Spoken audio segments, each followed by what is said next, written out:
Today we are going to talk about the lowest denominator in emotional intelligence, total failure, and how it can literally wreck your life.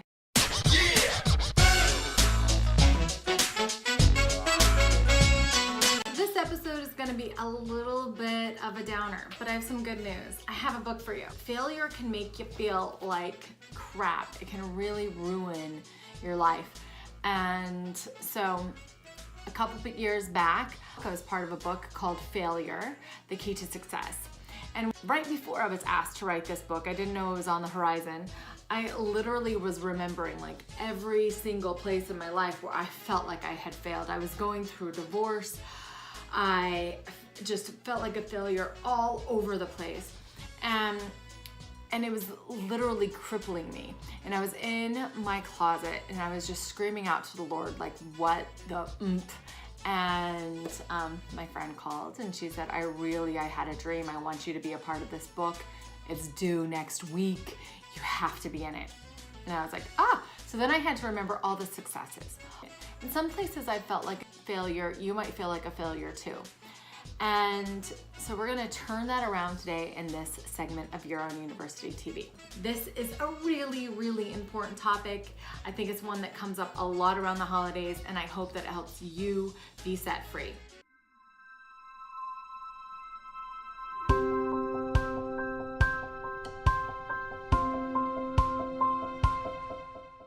You are going to absolutely love this book. If you have ever tried and failed at something and wondered, why am I doing this? What am I here for? And how can I overcome this issue? What am I here to offer the world? What am I here to offer my kids? What am I here to offer anybody? This book will fill you with inspiration. I hope my chapter fills you with inspiration as well. You can get it on Amazon. The author is E.I. Hunter.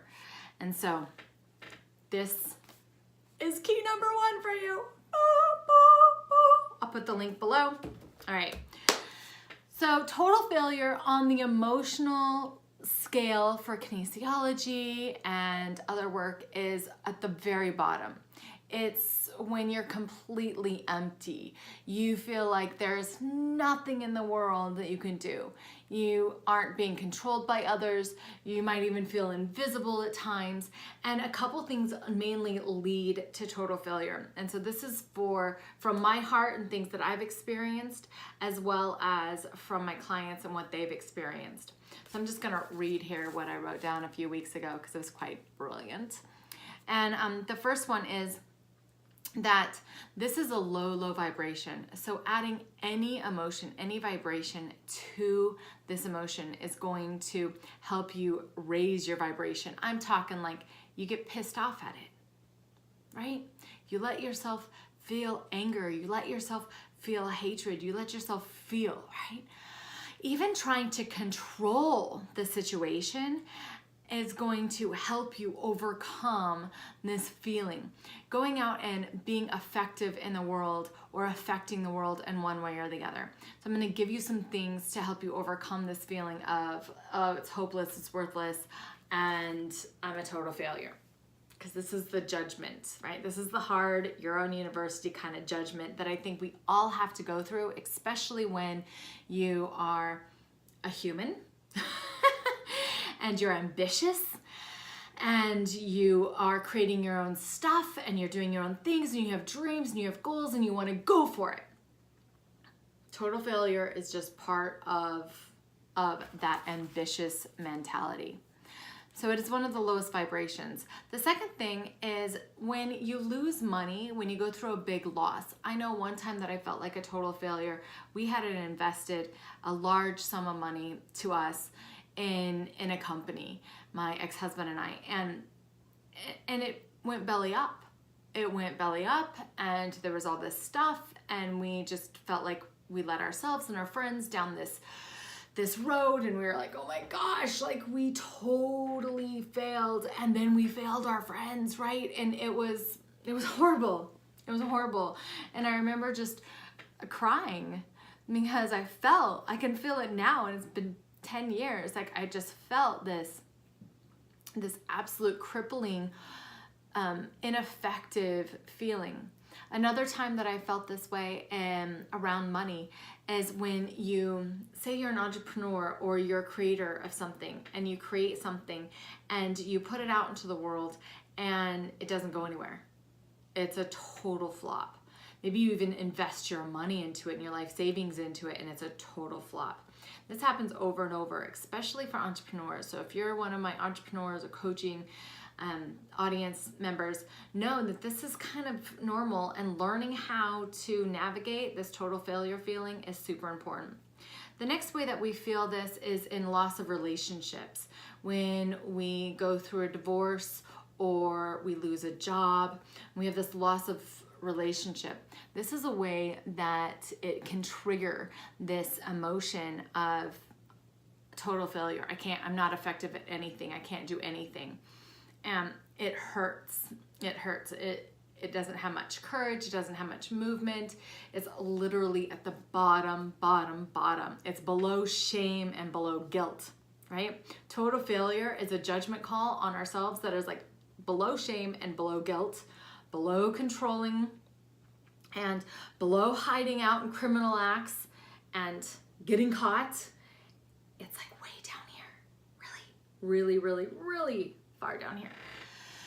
So how do you get over it? How do you get over that loss of, maybe I'll never have a relationship, maybe I'll never find that job, maybe I'll never have that match? We're going to talk about that in just a second.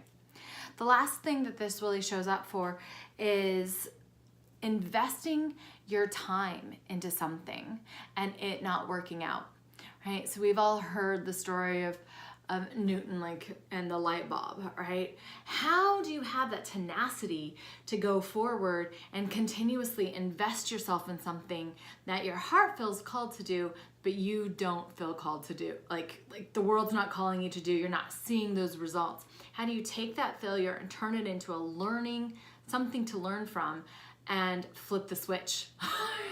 Literally flip the switch and turn it into a success. So let's talk about some of the ways that I've learned how to do this in my life.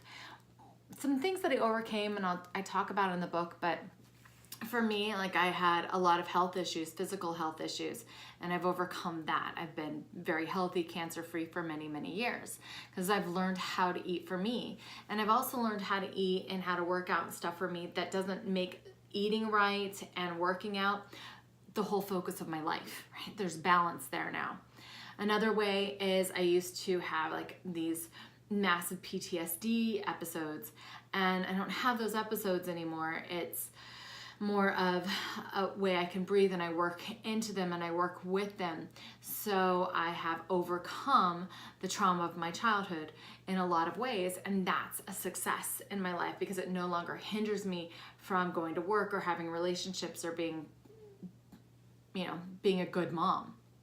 So that's really cool. So those are just two little examples from me, things that I personally have turned from failure to success, and there's been many more. So the first thing that you want to learn, I learned actually from AT&T and one of their executives, and they taught me to fail often and fail fast. Fail often and fail fast. So in business, having that mentality is going to help you skip that I am a failure and look at certain aspects, like you're trying this project, right, and that failed, or you had this relationship and that piece of that relationship didn't work. So you start to segregate, well, what is failing, rather than making it all about you being that complete failure. All right, the next thing is asking yourself, what did I learn, and journaling about it. Journaling is so powerful at your own university. I'm going to do a segment on journaling, one of our little segments or 2-minute segments on journaling here, and to go with this video for this week, because this is so important. When you journal things out, and instead of saying, okay, I failed this way and this is how I feel and blah, blah, blah, that's good to get out too. But you can just say, what did I learn? What did I learn from this situation? What did I learn about myself? What did I learn about the other person? What did I learn about the marketing? Or what did I learn about YouTube videos? Or what did I learn about whatever you're learning about, whatever you're doing? And that's super important. And the next thing is, why do you want to fail? This is such an important question. Like, what are you getting from failing? This is a mindset question. This is a great segment into doing some tapping or EFT, which I'll also make more videos about here at Your Own University. So stay tuned, subscribe. Why? Like, why would you want to fail? Like, what are you getting from that experience? And sometimes this is really, really challenging to answer. And sometimes we have to go through different layers of failing and emotion and going back to this set point. So if your set point, if your emotional set point is going to a place where you feel hopeless, ineffective, a total failure, then I strongly urge you to know that you are not alone, that you are not a failure, that you are here to learn, and really I think that you're here to expand even more. You are a creator, you are an inventor, you are a go-getter, you are a doer, and that's why you're actually feeling this way. That's why you can even have these triggers, because you're putting yourself all in. And so when you fail, remember, fail fast and fail hard. Oh, that didn't work. How can I do? What did I learn? And then why would failing work for me? Like, what about failing? What about putting myself out there and not succeeding is actually working for me? And this, again, Failure, Key to Success, is a great, great book. I'm page 111, and it might give you some inspiration to just take this icky negative emotion that we all have the capability of feeling and flip it, turn that switch, and create your genius. Thanks for joining me here at Your Own University TV. I am Lisha Antica, your host. Please subscribe, like, leave me a comment, and let me know what you think about this episode, and I'll talk to you.